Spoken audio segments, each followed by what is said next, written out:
Good afternoon. My name is Ashley Lewis, and before we get started today, let's pray. Father, thank you so much for today. Thank you so much for blue skies and the change of the seasons. Thank you for cooler weather. Father, I pray that today I would step aside and that you would be glorified. So we just pray, Holy Spirit, come and have your way today. Amen. Okay, so I have a friend. And this friend is not an animal person. Her and her husband do not do pets. They don't do animals, period. And one day, my friend was coming home from work, and when she got home, there was a stray cat that was in the yard. It didn't look good. It probably wasn't going to make it very long. And because she's a nice person, and even though she doesn't like animals, she decided that her and her husband would take the cat in and help it get better. So they started feeding it, and then it started getting a little bit cozy with them, trying to get inside the house. That was too much for my friend, and so, they just continued to feed it. It was able to get into the garage a little bit for some shelter, but before you know it, my friend had a cat. They decided to meet the needs of this cat. And the point I want to make, and I'm probably thinking more on the lines of humans, but do you have a friend that has a need? It could be a boss, it could be a spouse, it could be a sibling or a teacher, it could be your parents. Do you have a friend in need? Our passage today is Luke 8:40 through 48. And what we're going to try to be learning about today is how we can encourage others to approach Jesus by reminding them of these three needs Jesus wants to meet in their lives. So, let's go ahead and look at what the first point is. The first point is we can encourage others to approach Jesus because he wants to heal us. Let's look at our passage. This is Luke 8:40 through 44. Now when Jesus returned, the crowd welcomed him, for they were all waiting for him, and there came a man named Jairus, who was ruler of the synagogue. And falling at Jesus' feet, he implored him to come to his house, for he had an only daughter, about 12 years of age, and she was dying.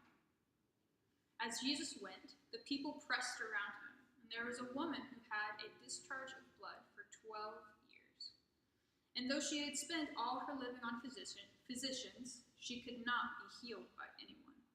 She came up behind him and touched the fringe of his garment, and immediately her discharge of blood ceased.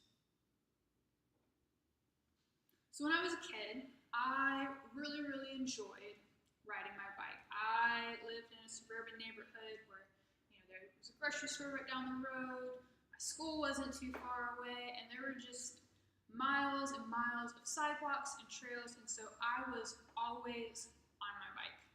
So probably when I was about 4th or 5th grade, I busted.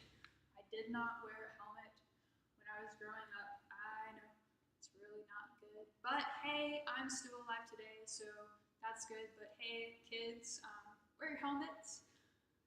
So I fell off my bike and I banged up my elbow pretty bad. I actually still have the scar right here from where I banged up. I banged up my leg pretty good. It really hurt. It was one of those moments where I feel like I can't even ride my bike back to my house.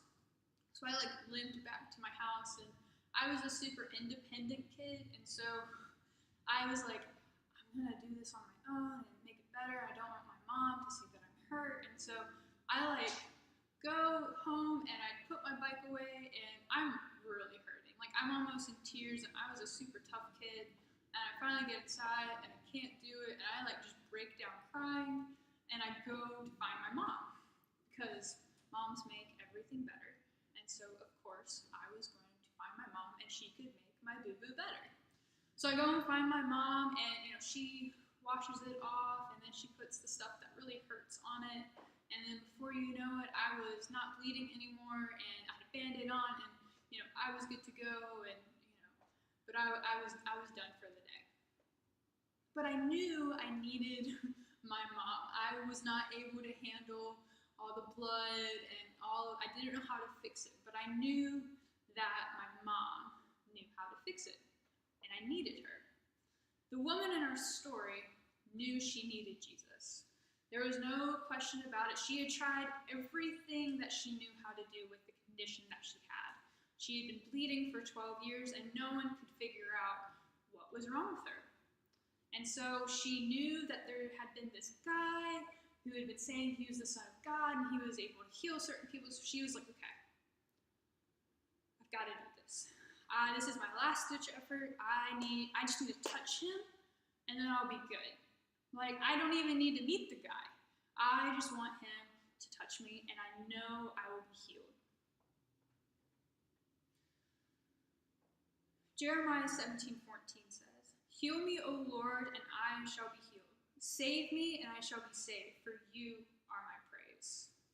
This woman had this conviction in her heart that she could be healed, that Jesus could meet that need that she had. And so she went and she touched him, and Jesus healed her. See, Jesus wants to heal us. He wants to heal, I think, even sometimes the smallest boo-boo on our arms. Sometimes he wants to heal the sickness that's in our bodies. Maybe he wants to even heal our hearts. Sometimes our emotional state that we might be in from trauma or other things that have happened to us in our past. Jesus wants to heal us. He wants to make us whole. He wants to make us new. So we can encourage others to approach Jesus because he wants to heal us. Do you know someone in your life that needs healing?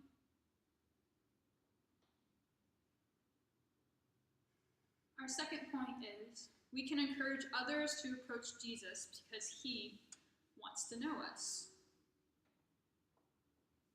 She came up behind him and touched the fringe of his garment, and immediately her discharge of blood ceased. And Jesus said, "Who was it that touched me?" When all denied it, Peter said, "Master, the crowd surround you and are pressing in on you." I think Peter's funny. But Jesus said, "Someone touched me, for I perceive that power has gone out from me." And when the woman saw that she was not hidden, she came trembling and falling down before him, and declared in the presence of all people why she had touched him, and how she had been immediately healed. So this woman, just to give some background, was an outcast in society. Because of her condition, she was kind of deemed an untouchable. She couldn't participate in the worship in the synagogue. People didn't understand her condition, so people weren't in a relationship with her. And so she was considered an outcast. And so for this woman to put herself first in like a group of people, and then also in front of a religious teacher who he was supposed to be more clean than everybody else, was a really, really big deal. And so for Jesus to call out to her, it was probably one of the most terrifying moments of her life. But she decided that she needed to kind of face her fears and to tell Jesus that it had been her. Now, I have kind of a bit of a theory. I think Jesus knew already who had touched her. I think he knew who it was. But I think he wanted to know her, and for her to know that he sees her and wants to know her. See, we are made for relationship. Even when we exit the womb, for the first breath we take in this life, there are scientific discoveries that tell us that we are made for relationship. For a baby to begin to form healthy relational tendencies and healthy habits, it is encouraged that the baby, after he or she is born, to be immediately put on the mother's chest where they can feel the touch and the warmth and the heartbeat of their mother. And this immediately creates a bond between the mother and the child that ends up, it says, that the brain begins creating connections in order to understand what it means to have healthy relationships. So immediately when we're born, we already begin to process and our brain begins to put together what it means to be in relationship. We were created to be in relationship. Tim Keller has a quote: "To be loved but not known is comforting, but superficial. To be known and not loved is our greatest fear." We all want to be known, but sometimes it's very, very scary to be known. See, Jesus wants to know us. He doesn't just want us to come to him for whatever we want and then back away out of fear or out of selfishness. He wants to have a relationship with us. He wants to be in our lives. He wants to know who we are and what's going on with us. Just because he's God and he knows us and he created us doesn't mean he doesn't want a relationship with us. Jesus saw this woman, he healed her, but he also wanted to know her. Revelation 21, 3-4 says, "And I heard a loud voice from the throne say, Behold, the dwelling place of God is with man. He will dwell with them, and they will be his people. And God himself will be with them as their God. He will wipe away every tear from their eyes, and death shall be no more. Neither shall there be mourning, nor crying, nor pain anymore, for the former things have passed away." See, God created us to be with him. The fall broke that connection with God. That the sin of the world, the sin that entered the world, broke what God intended. And Jesus is the one redeeming that, wanting us to have a relationship with him, with our Creator. Do you know someone who needs to hear Jesus wants to know them?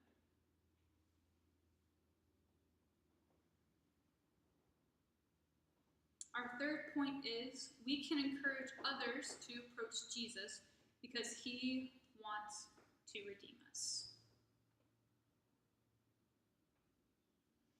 And he said to her, "Daughter, your faith has made you well. Go in peace." See, in this moment, this last kind of phrase that Jesus says to this woman, after he has healed her, after he has seen her in order to know her, he says, let me go back real quick. He says, "Daughter, your faith has made you well. Go in peace." See, this woman has been an outcast her entire life. Who she is has always been defined by what is in her body and what is going on. She's never been able just to be who God created her because she was labeled by society as someone who was unworthy. And so when Jesus says, "Daughter, your faith has made you well," he immediately gives her a new identity, her true identity of who she is, and calls her daughter.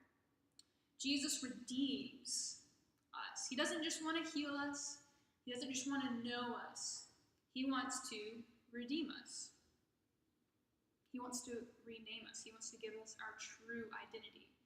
The world has gotten into the mix, and sin has tampered with who we are. And Jesus wants to say, sin is out, sin is gone, and so this is who you are with me. So I was looking in my wallet today to see if I had a gift card, because if not, I was going to go to Starbucks, and I do indeed have a gift card in my wallet, and it's a Subway gift card, which I actually think is really hilarious. So I have a Subway gift card, and what does a gift card do? A gift card is usually given as a gift, and it has a certain amount of money value on it. And then I can go to Subway and I can choose to get a sandwich. I personally like the meatball sub, super simple. Just put some meatballs on the white bread, put some cheese on it, put it in the toaster, and I'm good to go. That's what I like at Subway. And so then after I've spent that money, the value on my card decreases until I have no money left and the card literally has no value. I think this card has like $1 on it maybe, and so I've literally had this for almost exactly a year. And I used it up pretty quickly. And then I just kind of kept it because, I had like $1 on it. But, so this card is pretty not valuable at all. But, bringing that all full circle, when God created us, all of our worth, all of our value was there. He sees us as the apple of his eye. And what happens in this world, unfortunately, is we all kind of get told maybe some lies. Or we get told, or we experience something that devalues us. And before you know it, as we're going through life, we lose our sense of value and we lose our sense of worth. And before you know it, we're completely worthless. There's nothing good or beautiful or lovely about us or handsome or whatever. We lose our value. And so what happened is with Jesus, because he died in our place on the cross, he put all of our value back. He redeemed us. So Jesus has redeemed us by taking our place. He took on all of the yuckiness. He took on all of the sin, all of the pain and the hurt and the lies. He took it all on himself on the cross and died in our place so that we could receive our value back, so that we could be redeemed. And when he rose again 3 days later from the grave, conquering sin and death, the victory was final. And so not only does Jesus want to heal us, because he does, not only does Jesus want to know us and have a personal relationship with us, Jesus wants to redeem us in that process of us having a relationship with him. And redemption is a process.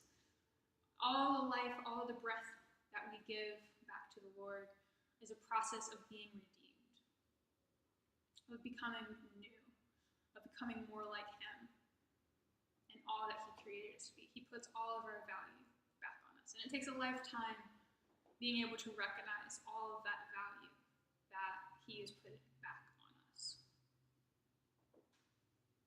Exodus 6:6 says, "Say therefore to the people of Israel, I am the Lord, and I will bring you out from under the burdens of the Egyptians, and I will deliver you from slavery to them, and I will redeem you with an outstretched arm and with great acts of judgment." This passage is talking about when Moses leads the Israelites out of Egypt and towards the promised land. It says that God brought the Israelites out of their slavery, so Jesus brings us out of our bondage, out of our yuckiness and the lies that we believe. He brings us all out of that, and then he redeems us. Just like he redeemed the Israelites after they had been in Egypt for 400 years.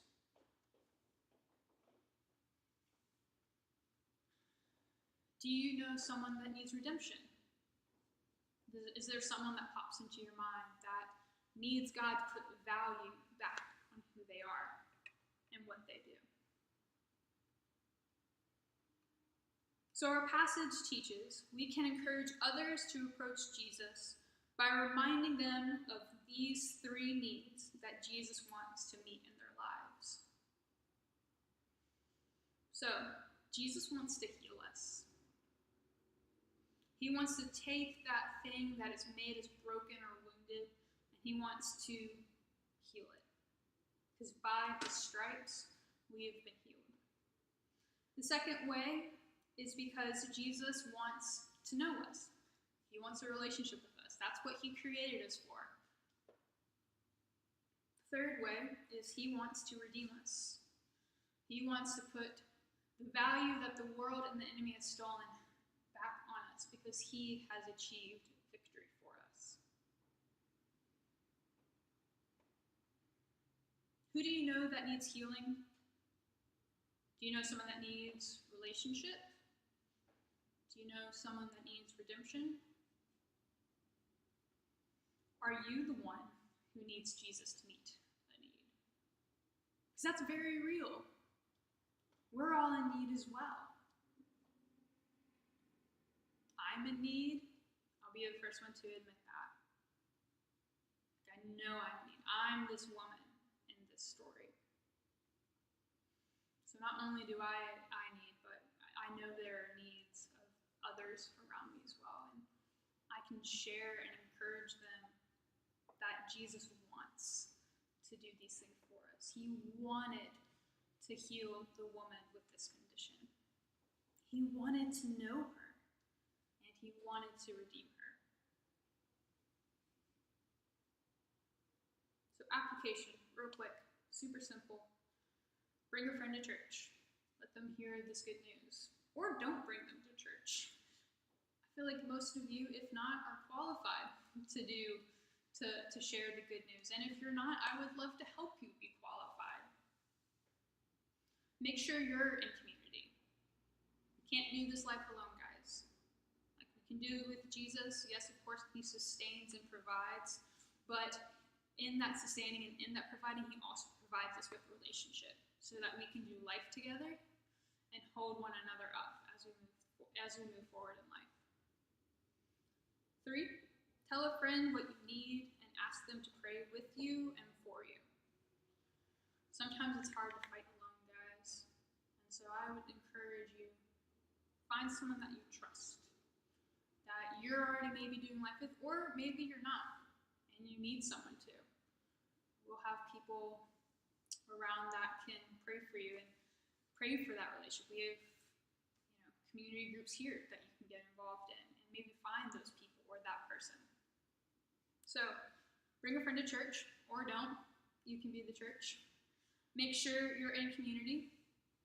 Tell a friend what you need and ask them to pray with you and for you. Before closing, I have a quote by C.S. Lewis I would like to share with you guys. Look for yourself and you will find loneliness and despair. But look for Christ and you will find him in everything else. It's true, guys. This woman in this story, she was looking for Christ. Everything else was added to her. So let's go ahead and pray, and then we'll go into a time of response. Father, thank you so much that you sent your Son to be with us, to show us the way to you, to love us where we're at, and to invite us into a relationship. Thank you that you have provided a way for healing. Thank you that you want to know us and have a relationship with us. Thank you that you redeem us, that you give us a second chance, that you place all of our value back on us. Father, I pray you would instill this in our hearts and minds, and that we would